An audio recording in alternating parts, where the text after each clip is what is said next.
জয়তে সকলোলৈ ৰঙালী বিহু আন্তৰিক জ্ঞাপন জনাইছোঁ। সকলো ভালে আছে নাই?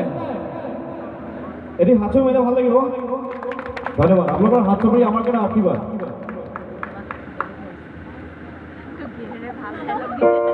এটি নাচিব পৰা গীত গাইছোঁ।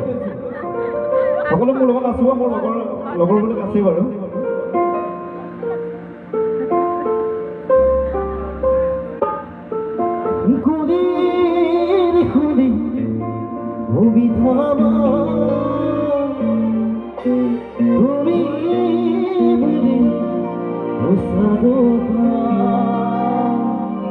সকলো নাচিব।